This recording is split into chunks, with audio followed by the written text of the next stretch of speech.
Hello there, Leos. Welcome to your reading. When I was shuffling out the cards, I saw two kind of slideshows. So I'm going to talk about them one by one and how they relate to the cards that are on the table here. So the first thing that I saw is I see this little girl. She looks about 15 or 16. It looks like the 1800s. She's wearing a dress and she's on a bicycle. So she hiked up her dress to be able to sit properly on the bicycle so that the hems of her dress doesn't get caught in the spokes and the wheels. So she hiked up her dress, her knees are exposed, she's wearing like stockings underneath and some shoes, dress shoes. And she is just really happy with this new bicycle. So she's riding all over the village and she's going through a dirt road. And it looks like it recently rained, so there are puddles of water, rocks. So it's an uneven dirt road with a lot of mud, but she doesn't care. So she's riding through it, and she got mud like all over, her dress. It kind of like got into the tires, and then it splashed back on her clothes, on her hair. And she doesn't mind, like she's having a really good time. When she got home, her mom saw her, like her knees exposed and dirt all over her. Her mom gave her a scolding. So it cuts away. So what I'm feeling with this energy, it seems like it's the 1800s, or at least it's a different time, different era, where gender roles were different, gender expectations were different, social expectations were different, what it means to be a girl, what it means to be a boy, and things like that.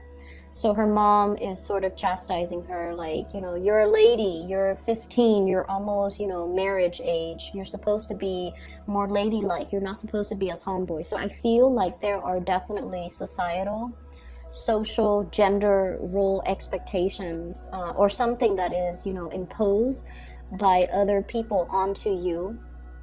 And it feels almost like you have outgrown it.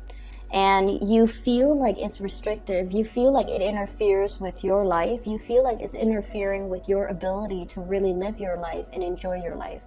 So I see many of you going through this stage where you are really questioning.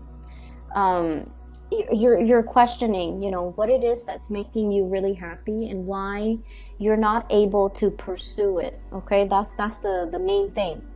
And I feel for many of you, it could be, if you're on the younger end of the age spectrum, it could be, family expectations.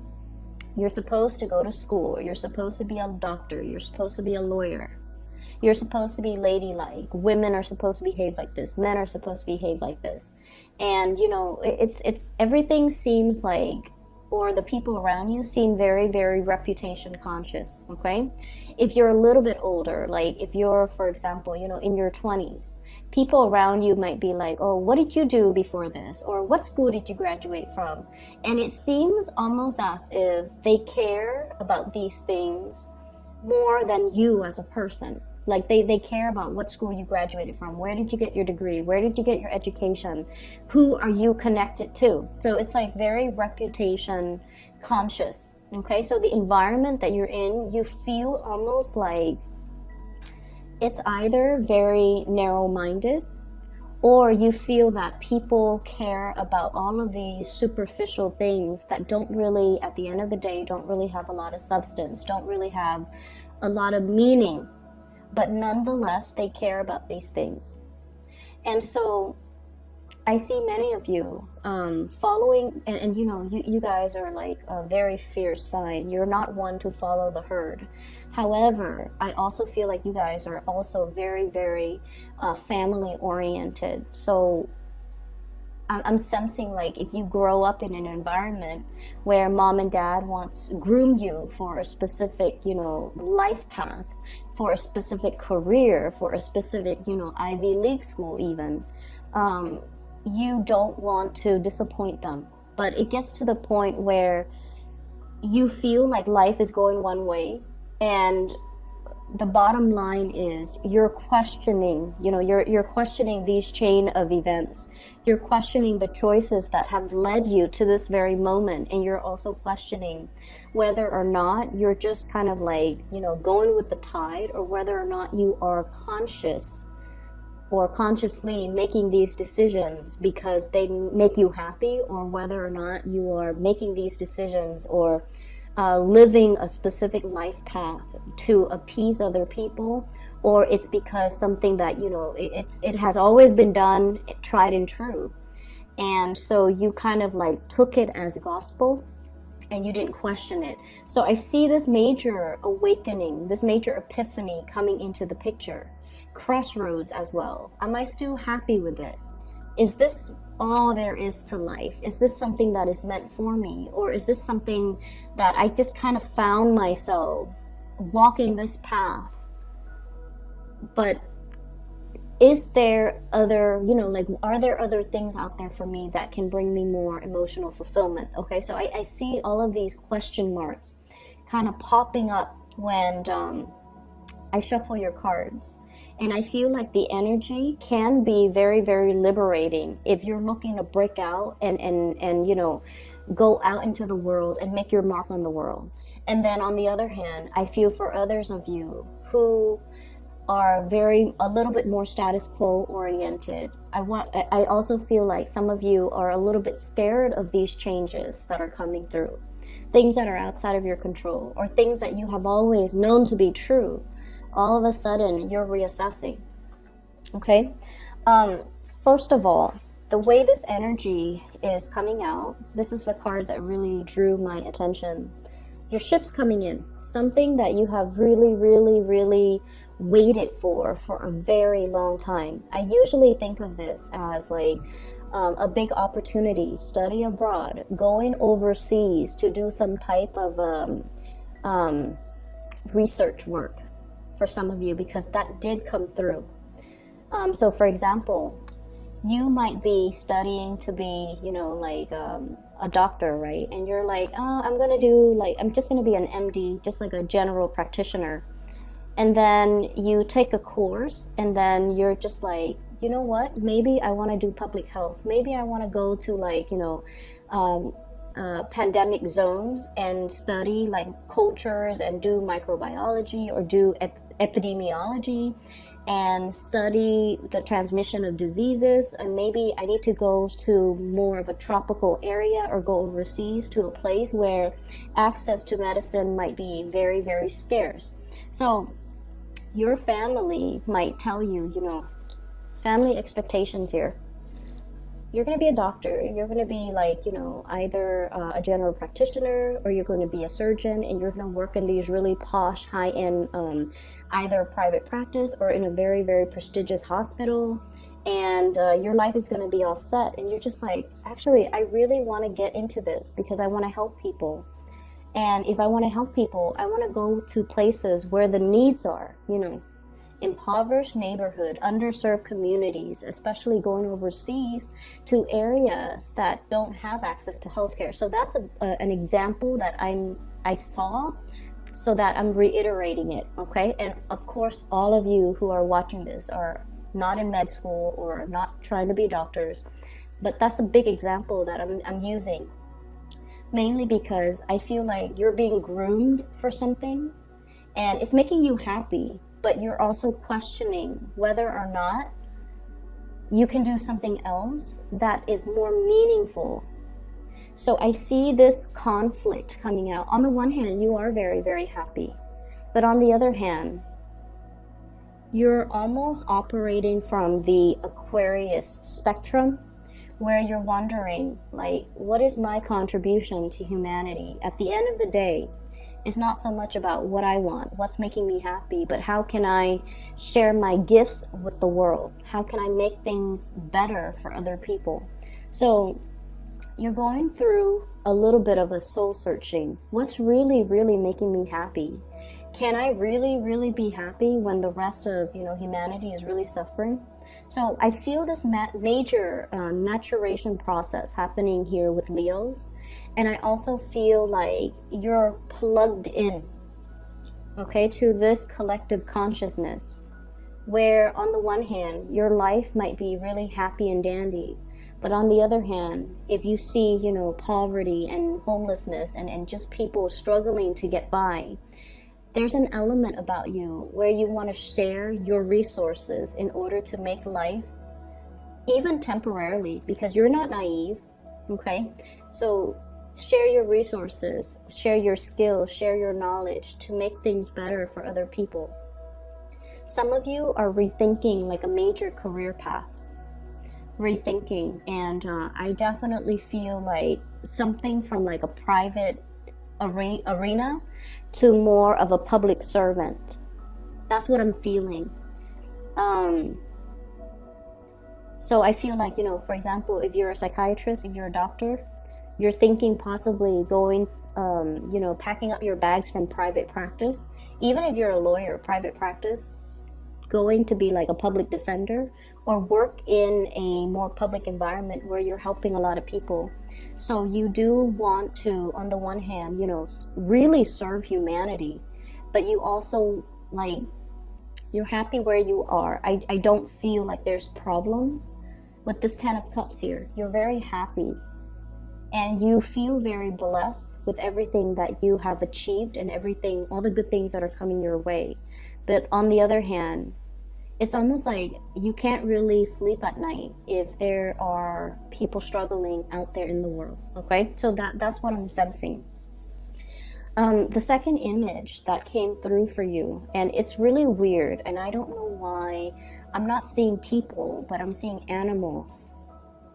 And the animals have, human characteristics, like human behaviors. They look like animals, but and I don't know why my guides don't show it in terms of a scene with humans, but let me just relay the message.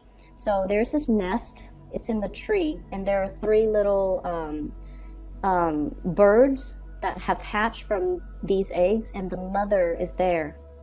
So there's a nest in the tree, there are 3 little birds, and the mother bird, the female bird, is there as well, watching over her 3 kids. And then the dad bird comes back. He has like worms and grubs in his mouth, and then he feeds the kids. And then the mom and dad seems like they're bickering. So then the dad was all like, okay, I've done my part, I've fed the kids, now I'm gonna go off and play. Okay, so that's like the image that I'm seeing, and that's why I question, like, why don't I see humans? Like, why isn't it just the mom with the kids, dad comes home, gives them money, and then takes off? So what I'm feeling here is a situation where 2 people potentially could be staying together because of obligation, okay? Because of expectations from other people, because they're trying to keep the family unit intact, because both of these people have specific roles that are assigned to them, okay? So one person could be in charge of taking care of the kids, the other one is like, bringing home the bacon, bringing home the money. And I feel like there is even a concept with like power differential in the relationship, where the person that works or the person that earns money or the person that earns more money in the relationship feel like they control the relationship. So there's an element of control here that is very deeply rooted in this spread. And I feel like you're at a point in your life where you want to be on your own. You want to be self-sufficient. You want to not have to depend on other people.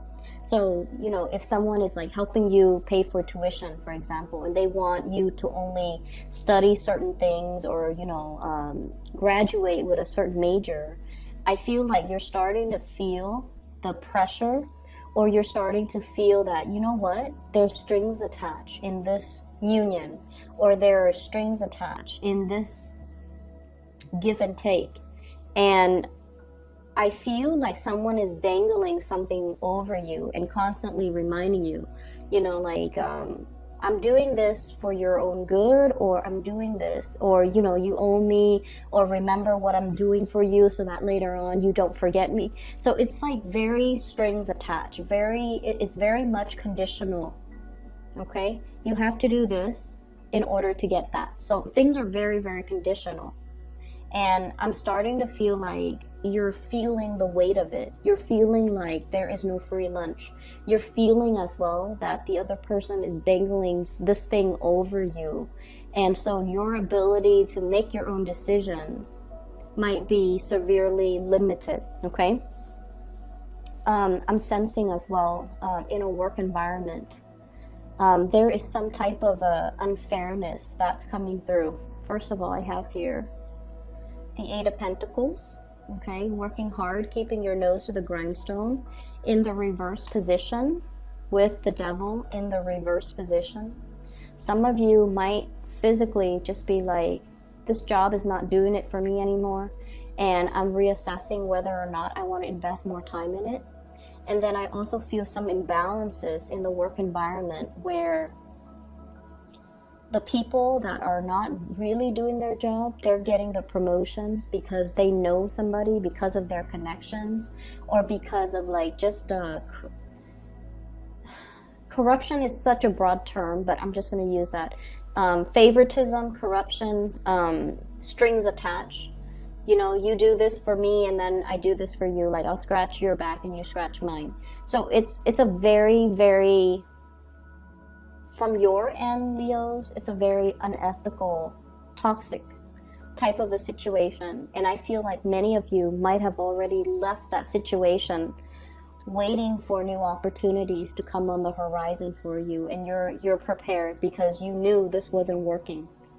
And then I feel like for some of you, you might stay in a job because of the financial security. It pays the bills. And I feel almost like you've been wanting to leave for quite some time. But, you know, you have family, you have people that are financially dependent on you. And it's making it harder and harder and harder. But I feel like this might be the breaking point where you start to realize your worth and you're starting to want out and seek new opportunities, okay? And then going back to the birds, okay? The one that brings home the grubs and the worms, he's like, okay, I've done my part, now I'm gonna go off and play. So I definitely feel the weight of responsibilities, obligations, especially when it comes to child rearing, when it comes to family expectations, when it just comes to not being able to get your alone time, okay? I see a lot of people crowded in an environment. Everything is just very, very crowded. A lot of activities, a lot of things are happening around you. And it seems like you want a moment of peace. You want some solitude. You have a lot of things that you need to get done. So for some of you, if you're working from home, there's like kids running around or, you know, family members dropping by unannounced and the doorbell's always ringing or text messages are constantly dinging or your phone's always going off, or there's like animals, pets, children, just a whole barrage of activities happening around you. And take yourself to the library, take yourself somewhere else where you can get your work done. And then I also feel for others who are, you know, in between jobs, who are trying to apply for a job, getting their resume together, looking for jobs online, and it's almost like the responsibilities that you have to contend with is delaying the job search process. Okay, so that's what I'm feeling. And so somebody once gave me like the best advice. And it is like the best advice I've ever heard. One of the best I've ever heard. And he's a father of a friend. And he mentioned to her when she was looking for work, treat the job search as a full-time job. You wake up at 7, you get ready. At 8, you sit at your computer, or 7 to 8, you eat your breakfast or whatever. And then at 8 to 5 p.m., you sit at your computer and you look for work, you apply for it one after the other, you take your lunch break at 12, and then you stop doing the job search at 5. And he goes, and then the next day you repeat. So you treat the whole job searching process as if it's a full-time job. And once you get yourself in a pattern, once you are responsible, once you are diligent, and I feel like, you know, that's when the serious jobs are going to be in the picture. Treat it like a full-time job, okay? Be serious with it. And don't just bookmark it and let it sit. When something catches your fancy, apply for it right away. That way you can knock it down. And he also said, like, as well, create a quota for yourself. So for example, today I'm going to apply for 5 jobs, and then until you finish those 5 jobs applications, that's when you call it a day. And then the next day, set a quota for yourself. But either way, we have to treat it like a full-time job. And so I see some of you're kind of like sitting at home, trying to do these job searches, or trying to fix your resume, or trying to apply for these job applications. And it's not a fun process. And I see kids around you like, Mom, do you look at what I'm doing? Or Dad, look at what I'm doing. And so you're getting a lot of distractions. And so, block out some time, go to the library, go to a coffee shop with like internet, and try to take care of things from your end. And don't feel guilty that you kind of need to, be away from people. There's nothing wrong with that. You need to do what you need to do to take care of yourself first, and then, resume your life after. Okay, so that's what I'm feeling. And I do see money being a little bit of an issue for many of you. So I have here the 8 of Pentacles. Whatever that was stably coming in is no longer coming in. And then we also have as well the 2 of Pentacles. This is kind of like making ends meet. Usually piecing together a few part-time jobs in order to get by, in order to make rent, in order to pay the bills at the end of the day. There's a lot of assistance coming through from family members and loved ones. I do sense that.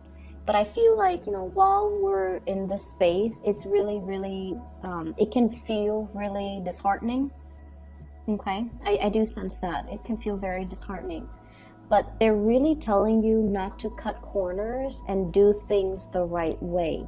I have here the Wheel of Fortune. Things are going to come into the picture in divine timing. It's in the reverse right now, and so it requires a lot more discipline, a lot more diligence, and a lot more consistency from your end. We have as well the 7 of Swords, and this is strongly on top of the Wheel of Fortune. Do not cut corners. Do not take the easy way out. And you really have to commit yourself in order to create the new life or the new job, or to attract the things that you want that are actually going to be good for you. Okay? I'm going to leave it at that, Leo. So honestly, I tried to do a reading for you guys last night, and we have a lot of the repeat cards. Okay, I couldn't see any images last night, so I tried to do it again today, and when I shuffled it out, 4 of these cards were repeat. We have the Tower, the Wheel of Fortune, 7 of Swords, the Judgment card, as well as that, it actually was the 7 of Pentacles that came out, waiting for a situation, but now you're no longer waiting. Your ship is coming in. And I just feel like, keep at it. Go on your journey. If you need a break away from people in order to get things done for yourself, don't feel bad, okay? This is more about breaking out of the norm, or breaking out of the mold, and finding yourself, and finding whatever it is that really strikes your fancy, something that you want to do, even though other people have different expectations of you. So I feel like you're carving that path, or you're paving that path for yourself, so that you can be freed and unencumbered by other people's expectations. So I will leave it at that. I hope the reading is helpful for you guys, okay? Once again, for those who are still emailing me about personal readings, I don't do those anymore. I do have somebody that I highly recommend. Her name is Bridget. She is phenomenal. She's very psychic, and I've used her services over the years, and I've also recommended her to my family members and my friends, and I highly recommend it if you are looking for a reader. I put a link to her scheduling webpage in the description box below, so if you want to book a reading for yourself, or so for somebody that you know, I highly recommend her. Okay, so best of luck with everything, Leos. I will be back next month. Okay, take care.